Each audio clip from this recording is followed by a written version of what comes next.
prior to, I don't know if it was before or after she went missing, there was a bus that was related to that address, people that hung out over there.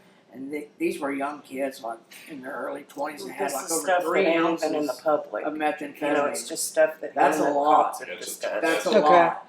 3 ounces of methamphetamines is a lot, but they were dealing in large. And these were our last leads. You know, it's a possibility that this guy offered Donna money to be a mule to carry and hold his drugs while they went around and made all these stops. Okay. We think that's probably what maybe she dipped into his stuff and stole some to try to make money on the side later, and he done something to her for it. It's about the only thing that makes sense. Because when we reversed all the IP addresses of all the places she went, she made over 30 stops from the time she left my house to like midnight that night. Yeah, and they weren't like stay long stops. They were like quick stops. Quick stops, right? Yes. Yeah, I remember that part of they were quick stops going around there. I can't remember where I read it. Yeah. And then I kind of wonder. I thought, well, they could have been bar hopping. You know, you do that sometimes. Those parts of the tips were in the public already because we knew that. But later on, finding out what we found out with other people, we kind of assumed that's what the stops were. The main thing we've kept out of the media is the names of the suspects. And then the actual physical addresses of the places we know she was and things like that.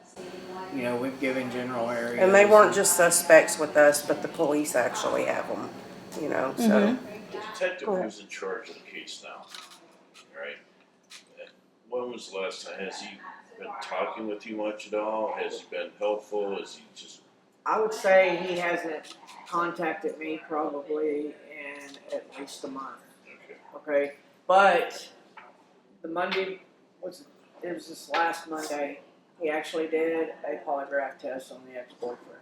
He did. All right. He did finally. Yeah. He's been supposed to do it since September or September of last year. He's been supposed to do it for a long time, but he finally did the polygraph test on the ex-boyfriend. But the ex-boyfriend is not really who we wanted polygraph. We wanted the other guy, the spring polygraph. Right. But he said, well, while we're at it, why don't we get the ex-boyfriend too? I said, okay, fine. Well, he just kind of forgot about the other guy, you know, started chasing after the ex-boyfriend for 4 months, and he finally got it done.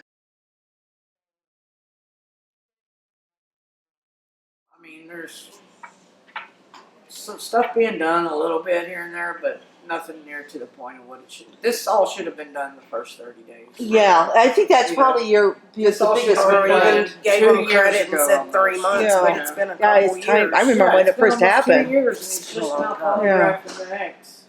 And this guy was abusive too. He had several assault charges against him. You know, I mean, if he would assault her, he could get mad enough, especially if he's on drugs, to choke her out.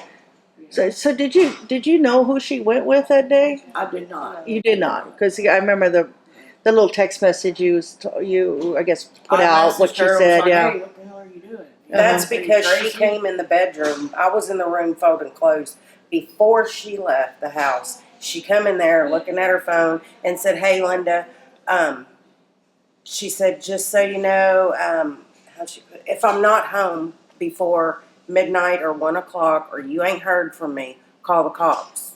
I dropped the clothes and I said, "Really? What? Call the cops?" I said, "That's really how you feel?" I said, "Maybe you need to turn your locations on." And she said, "Oh, that's a good idea." Now, I assumed she did because she had her phone. She was already using her phone. But I don't know that she did. Maybe she did. You know. I didn't know any of this. Anyways, after she left out the door, he come in the room and I said, "Babe, you know, Donna Kay came to me and said if she wasn't here or heard from by 1 o'clock to call the cops." He said, "Why the hell did you let her leave?" How am I going to stop her? She's going to lie and say what she wants to get where she's going anyways. So he called her or messaged her actually and asked her if she was out of her damn mind. You don't just leave with somebody you don't know. I'm going to laugh, but that sounds like a dad. Right. Yeah. She says, "Dad, it's okay. We have mutual friends of friends, you know." So we have Facebook friends in common. She said, "My friends know his friends. We've been talking for a while." She sugarcoated everything, made me feel better about it. And, you know, and I told her, I said, "Well, you know, you need to stay in touch with us and let us know what's going on." Well, later, I don't know. She what's did. The next She day, she messaged me. said, "Hey, we're going to watch Redbox movies. Going back to his house. I'll be home in the morning, if not tomorrow afternoon." Right. Leave us or Where the help case us. really flew apart in a million directions was when Missing Hearts, which was a group that was helping us look for her in the beginning, had hired, or not hired, had a volunteer private detective that was going to help us. Okay, so this private investigator came to our house, met with us, took her tablet, or took my wife's tablet actually that Donna had been using. Took it with him, was going to help us look for her and all this stuff. Okay, Oh, Shane well, Stewart. then out of nowheres, His name was Shane he goes to Stewart. the police department and tells the police that he no longer orders the case.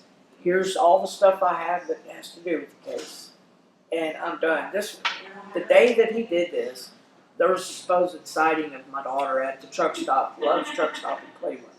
They Okay? made a disaster So of everything. he went to go check out the sighting to see if it was her. I tried to call him later that evening. He wouldn't answer my calls, which was odd because we had been in touch a lot up to this point. Right. Well, he had already spoken to my mom and told my mom that that it was her, that she was with a male friend in a red car. She didn't want anything to do with us. She wasn't coming home. She didn't want to be bothered by us. She wanted to be left alone.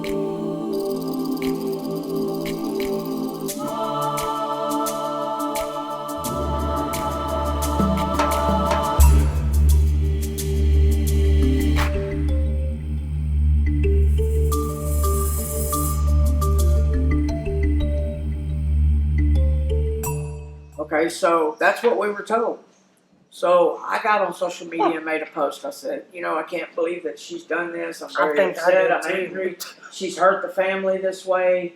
All along, she's been out there knowing that we were worried to death, looking for her. Da da da. She's just a spoiled brat. And I said that on social media because I was mad. I was hurt. I was upset, and I did say all those things. Well, then the weekend went by. This was on a Friday. The weekend went by. Monday morning, I called the detective to talk to him to see, what was going on, and, if there was any contact with them, with her. And come to find out, the private investigator lied. He never physically put his eyes on her. He never saw her. He never talked to her. I don't know. I guess he made all that shit The up. police officer said that And he told directly us to us. that she was okay, that she didn't want to come Why? home, just to get the case, just to get us to leave him alone. Which Why would they all he had to do is accept tell him, Shane "Look, I don't want to Stewart's deal with the story case anymore, leave as me alone." I And just I would've didn't left want him nothing to do with the case? Is But why I made up the sighting of He gave her. them all that information, That or gave me is all that something information wrong. saying that she was fine, And that was she Missing didn't want nothing to Hearts. do with us, she wanted to be left Yeah, I alone. know. And then we thought she was okay, that she had been found. We She made was- that post. And He then the said it police was confirmed because that he she was hadn't tired been of his found. name being dragged through the And so mud. then, how do you retract Which is understandable, but there's another way to go about it And than after say, that, we at that saw point, your daughter. everybody thought Case case closed. That's what he was And he hoping didn't know for. what to believe. Yeah, And then the that sheriff really, called us really and hurt. said, you know what, Hurt no, her, sir. she's still actively Yeah. missing. Because we lost credibility after that.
in the beginning with Missing Hearts, there were some things that went on. There was a lady named Renee Hodge DeVille that she had just started working with the organization Missing Hearts. She actually brought Donna's case to Missing Hearts and said, "Hey, can we look at this case?" Because her sister knows my family, and she may know some of my family too. But anyways, her sister knew my family, and actually, Linda's brother was married into her extended family, so they kind of knew us. And they heard about Donna. Well, she took this case to Missing Hearts. Well, come to find out, she wanted to, when Missing Hearts was divvying up the research work between their people, she volunteered to research Blake Strickland. Well, then later, as the case progressed, and they were looking at Blake as a suspect, which is Donna's ex-boyfriend, come to find out, she had been friends with him on Facebook this whole time and knew him from before the case even started. So she was like a social friend with him, and then she's the one that volunteered to research him. And they said, "Oh, wait a minute, you can't do that, you know." And so they on the pool, they kind of took her off of the case and said, "Look, so and so is going to take over." That's where some of that scuttlebutt came from. Yeah, they said so and so is going to take over on this case, and we're taking you off the case. Well, she got pissed off. She started bad mouthing everybody on the case. Started bad mouthing me. Started bad mouthing my wife. And just started causing all kinds of problems. This Renee, I kind of felt like some of these people that were in the background doing these things were doing them on purpose to misguide, misdirect, and mislead us. Huh. Like there were people taking down our posters and all kinds of stuff. I've heard of that happening before. Happened.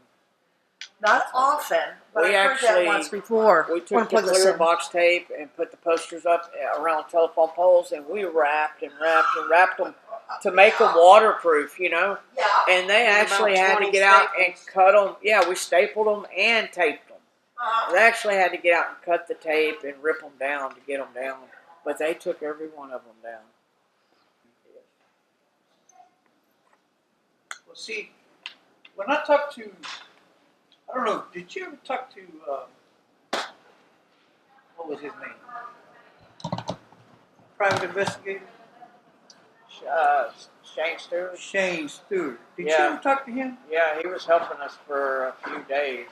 Yeah, he was helping, and then I don't know what he told Nina, or, And Cassie. he told us that he found my daughter and that she didn't want to come home, and that she basically just wanted to be left alone. She was with a male friend in Cleveland, and then 2 days went by. We contacted the authorities to find out what the situation was, and he basically took all the information he had and gave it to the cops and said he didn't want to be involved in the case no more, and basically he lied to us and told us that he had found her and he didn't.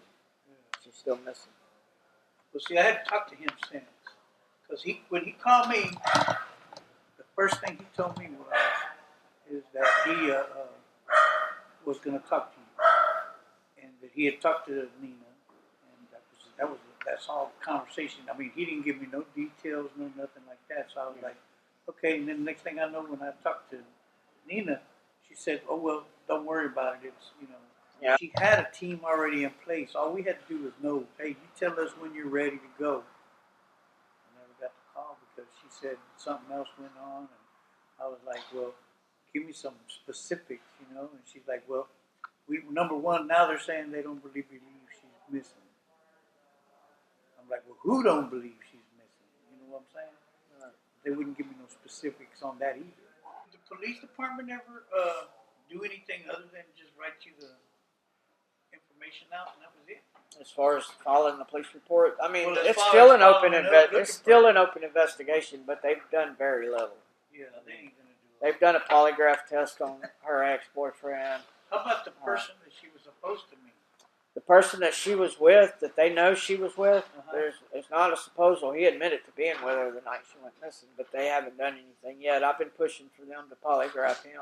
Have they But, talked to him? The Texas Rangers interviewed him, and he basically said, "Yeah, we went out on a date, but I dropped her off at her dad's driveway," and they left it at that. So They left it there. She stayed at your driveway. well, that's what he told them. Yeah, that's what I'm saying, but they left it at that. They left it at that. See,